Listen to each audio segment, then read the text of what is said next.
চাও, তো তাহলে সেই পসিবিলিটিটা তোমাদের কাছে রয়েছে, ঠিক আছে? তো সেক্ষেত্রে কিন্তু তোমাকে ওই যেটা বললাম সমস্যা একটাই, যদি খুব বেশি ডিফারেন্স হয়, দেখো ডিফারেন্স কারোর ক্ষেত্রে হবে না, তোমার তুমি ইলেকট্রিক্যাল নিয়ে পড়ছো, ঠিক আছে, তুমি ইলেকট্রনিক্স ইনস্ট্রুমেন্টেশন বা ওই রিলেটেড, বুঝতে পেরেছো, বা ইলেকট্রনিক্স টেলিকমিউনিকেশন বা ইলেকট্রনিক্স ইঞ্জিনিয়ারিং বা ইলেকট্রিক্যাল ইঞ্জিনিয়ারিং বা পাওয়ার ইঞ্জিনিয়ারিং রিলেটেড ট্রেডে যদি যাও, সেটা কোনো ইস্যুই নয়, সেটা বরঞ্চ তোমার কাছে অ্যাডভান্টেজ, কারণ তুমি ডুয়েল স্পেশালাইজেশন করছো, বুঝতে পেরেছো? ধরো তুমি ডিপ্লোমা ইলেকট্রিক্যাল পড়েছো, ওখানে পড়েছো ইলেকট্রনিক্স, তাহলে ডিপ্লোমা ইলেকট্রিক্যাল মানে অলমোস্ট বিটেকে যা পড়ানো হয় তার 80-90% ডিপ্লোমাতেই কভার হয়ে যায়, এমন কিছু ডিফারেন্স থাকে না। তো অলমোস্ট তাহলে তোমার ডবল স্পেশাল, তোমার ইলেকট্রিক্যাল কোর ইলেকট্রিক্যাল নলেজ আছে প্লাস ইলেকট্রনিক্স ওপরে নলেজ আছে, তাহলে ওগুলো তোমার কাছে অ্যাডভান্টেজ হয়। যেমন ধরো কেউ সিভিল, ধরো সিভিলের আছো, সুরজিৎ সিভিলের আছো, আনসারুল সিভিলের আছো, তোমরা কি করতে পারো বড় জোর, তোমরা এনভায়রনমেন্ট নিতে পারো, তোমরা কনস্ট্রাকশন নিতে পারো, যাদবপুরে সিভিলে কনস্ট্রাকশন নিতে পারো, ঠিক আছে? বা সিভিলের আর অ্যালাইড কি থাকতে পারে, সিভিল অ্যান্ড এনভায়রনমেন্ট, বুঝতে পেরেছো তো, বা সিভিল অ্যান্ড কনস্ট্রাকশন, বা তোমার শুধু সিভিল ইঞ্জিনিয়ারিং। তো এই রিলেটেড ট্রেডে গেলে কোনো সমস্যা নেই, বুঝতে পেরেছি, আমি এক্সাম্পলের জন্য বলছি। বা যারা ধরো আজকে কম্পিউটার সায়েন্স নিয়ে পড়েছে, বিটেকে গিয়ে আইটি নিল, সেগুলো তো কোনো সমস্যা নেই। কিন্তু যারা হিউজ চেঞ্জ করছে, ধরো কম্পিউটার সিভিল থেকে কম্পিউটার সায়েন্স হিউজ চেঞ্জ, তুমি যেমন বললে কেমিক্যাল থেকে ইলেকট্রিক্যাল, একটা হিউজ চেঞ্জ যেখানে কোনো রিলেশন নেই, সেক্ষেত্রে তোমাকে শুধু ইন্টারভিউটাই ভালো করে রেডি করতে হবে। আদার দ্যান দ্যাট এমনি কোনো সমস্যা নেই, তুমি যে কোনো সময় ভর্তি হতে পারো, তুমি যে কোনো গ্যাপ নিতে পারো, তুমি যে কোনো কলেজে ভর্তি হতে পারো, যে কোনো মোডে প্রিপারেশন নিতে পারো, কোনো ডাউট নেই, কোনো প্রবলেম নেই। না তো এজের ক্রাইটেরিয়া আছে, না তো পার্সেন্টেজের ক্রাইটেরিয়া আছে, না তো কিছু আছে। হ্যাঁ, তবে বেটার যেটা হয়, ভালো ভালো একটা কথা বলে রাখি, ডিপ্লোমাতে যেটা এখন করছো, যে কটা সেমিস্টার বাকি আছে, চেষ্টা করো পার্সেন্টেজটা বা সিজিপিএটা যেন খুব ভালো থাকে, বুঝতে পেরেছো? এটা হচ্ছে প্রথম ক্রাইটেরিয়া। আর জিলেটের র্যাঙ্কটা এতটা ভালো করো যাতে একটা কোনো প্রিমিয়াম কলেজে যেতে পারো। প্রিমিয়াম কলেজ কাকে বলে ওয়েস্ট বেঙ্গলের মধ্যে, জিলেটের মধ্যে? যদি সরকারি কলেজগুলোর মধ্যে পড়ো, তাহলে মোটামুটি ফার্স্টেই রাখবে যাদবপুর, সেকেন্ডে জলপাইগুড়ি অথবা কল্যাণ ইউনিভার্সিটি, অ্যান্ড থার্ডে আসছে আদার্স গভর্নমেন্টগুলো শেষ হয়ে গেলে তারপরে আসে আমাদের কিছু টপ প্রাইভেট কলেজ, যেমন ধরো আইএম, হেরিটেজ, ঠিক আছে, টেকনোমেন, এই ধরনের কিছু টপ কলেজ থাকে, ঠিক আছে? এই টপ কলেজ তো এই মোটামুটি সরকারের এই গোটা কলেজ, আর প্রাইভেটের এই গোটা 4-5 কলেজ, এর বাইরে যেগুলো আছে একদম অনেস্টলি বলছি বাকওয়াস কলেজ, যাওয়ার দরকার নেই। এবার আগে বলবে স্যার বাকওয়াস কি হিসাবে বলছেন, আমি সেই হিসাবে বলছি যে প্রিপারেশনের বেসে তুমি পয়সা দিয়ে একটা কোচিং এ পড়ছো তার রেসপেক্টিভে বলছি। আলটিমেটলি ওভারঅল তুমি যদি বলো লাইফ তৈরি করার জন্য, সেটা কোনো ম্যাটার করে না, সেটা তুমি একটা যে কোনো যত ছোট থেকে ছোট কলেজেই পড়ো, আলটিমেটলি তোমার স্কিলের ওপর, তোমার নলেজের ওপর আলটিমেটলি তুমি জব পাবে, ঠিক আছে? আমার কাছে এরকম এক্সাম্পলও আছে যে কলেজের কোনো রিকগনিশন নেই, সেই কলেজ থেকে পুরো মাইক্রোসফটে জব করছে। আবার আমার কাছে এরকম এক্সাম্পলও আছে স্টুডেন্ট যাদবপুর থেকে কম্পিউটার সায়েন্স নিয়ে পড়ে আনপ্লেসড হয়ে আছে লাস্ট 4 বছর ধরে। তো তুমি কোনটা আমাকে দেখাতে বলবে, তুমি যেটাই বলবে আমি তোমাকে সেটাই দেখিয়ে দেবো। আবার তোমাকে এরকম এক্সাম্পল দিয়ে দেবো, অ্যাভারেজ কলেজ থেকে পড়ে অ্যাভারেজ চাকরি পেয়েছে, এরকম তোমাকে ছেড়ে দেখিয়ে দেবো। তো এগুলো অনেকটাই ডিপেন্ড করে তুমি কিভাবে প্রিপারেশন নিচ্ছ, তোমার নলেজ কতটা এবং তুমি সুযোগ কতটা পাচ্ছ, তিনটে জিনিসের উপর মেনলি ডিপেন্ড করে।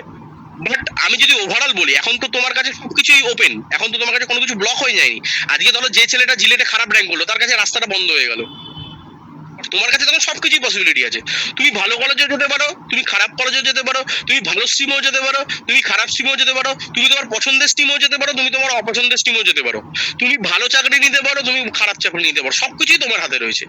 তো কোনোটাই ইম্পসিবল নয়, কোনোটাই আবার পসিবল নয়। যেটাই করবে তুমি তোমার নিজের রাস্তাটাকে তোমার ড্রিমের সাথে অ্যালাইন করে নিতে হবে, ঠিক আছে?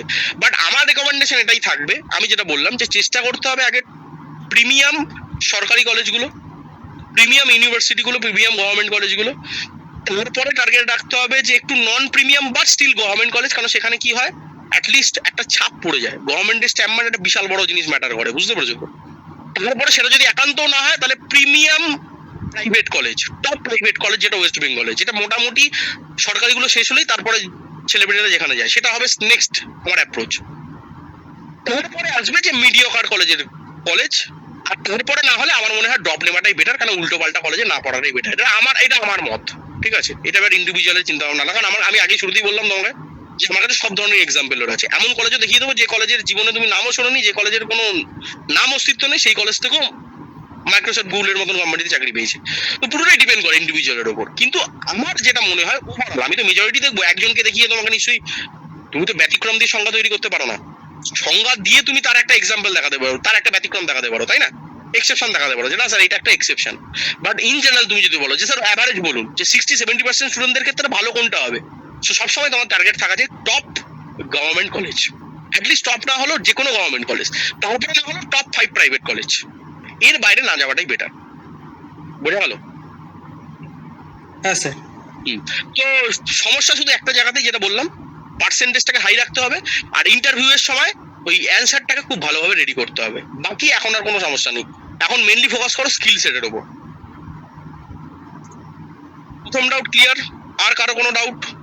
বলুন, এরকম কোনো মানে ক্লাসের বাইরে, আজকের ক্লাসটা এটাই, ইন্ট্রোডাকশন স্টাডি এইগুলোই, তো এইসব আলোচনাই হবে। আরো কারোর কিছু ডাউট থাকলে বলতে পারো বাকিটা, তারপরে আমি যাচ্ছি, অনেক কিছু আলোচনা আছে সেইগুলো নিয়ে। বাকিটা বলো।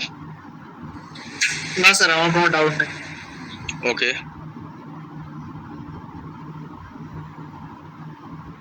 তাহলে আমরা আমাদের মোটামুটি আজ যে ডিসকাশনটা আজকে যেটা করার সেটাই যাব। ফার্স্ট ক্লাস, একটু 2 মিনিট টাইম দাও।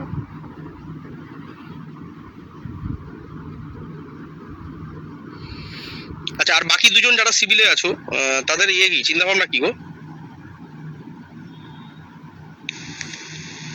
একটু সিভিল নিয়ে থাকতে চাও? সিভিল নিয়ে থাকতে চাও না চেঞ্জ করবে? আগে আমি না না স্যার, আমি সিভিল নিয়ে থাকতে চাই। Very good, very good. আরেকজন? স্যার আমি এখনো ডিসাইড করিনি। ঠিক আছে, অসুবিধা নেই, এখনো টাইম আছে, করো, ডিসিশন নাও। বাট দেখো, একটা সত্যি কথা বলবো, মানে আমার মনের কথা আমি বলি, এটার সাথে কোনো মানে মার্কেটের কোনো গল্প নেই, টাকা পয়সার কোনো গল্প নেই, এটার সাথে কোনো রকম মাইন্ড ডাইভার্টের গল্প নেই। আমি আমার ব্যক্তিগত চিন্তা যেটা আমার মনে হয় সেটা আমি তোমায় বলি, যে আমার মনে হয় কি বলতো, যে স্ট্রিমে পড়ছো না ডিপ্লোমা, সেই স্ট্রিমে বিটেক বা সেই রিলেটেড স্ট্রিমে বিটেক করাটা মানে করলে বেটার হয়, অনেক ক্ষেত্রে বেটার হয়, এটা আমার মত। আর তাহলে আমি এরকম ডিমোটিভ একদমই বলছি না যে কেমিক্যাল থেকে তুমি ইলেকট্রিক্যাল নামে, এটা ভেবো না, ঠিক আছে অনিন্দম? এটা ভেবো না, অবশ্যই তুমি করো, এবং সেটা তো আমি মোটিভেট করছি। বাট জেনারেলি আমি বলছি, একটা জেনারেল সবাই যেটা করে সেটা বলছি, নিজের স্টেটে থাকলে বেটার, আর কিছুই না। খাটনিটা অনেকটা কম করতে হবে, এইটার ব্যাপার, আর কিছু ডিফারেন্স নেই। আর অনেকে যদি বলে স্যার ওটা যদি করি তাহলে সেক্ষেত্রে কি হবে, সেক্ষেত্রে কিছুই হবে না, একটু পরিশ্রম বেশি করতে হবে, আর কিছু নেই, কোনো ভয়ের ব্যাপার নেই, চিন্তার কোনো ব্যাপার নেই। হ্যাঁ, নিশ্চিন্তে থাকো।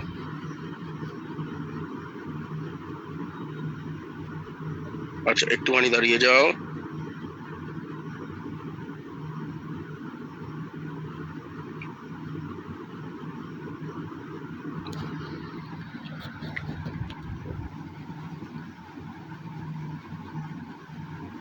আর কারো কোনো ডাউট আছে? না স্যার। ওকে, ঠিক আছে, এবার আমার ডিসকাশনে আমি যাব। সেটা হচ্ছে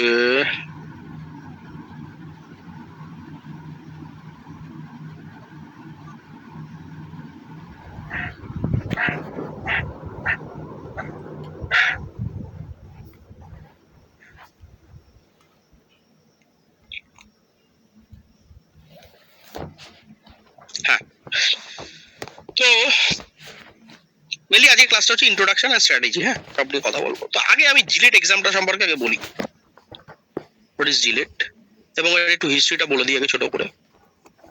তোমরা সবাই জানো জিলেট হচ্ছে যারা ডিপ্লোমা পড়ছো, ডিপ্লোমা ইঞ্জিনিয়ারিং এ আছো, ইঞ্জিনিয়ারিং বা টেকনোলজিতে আছো,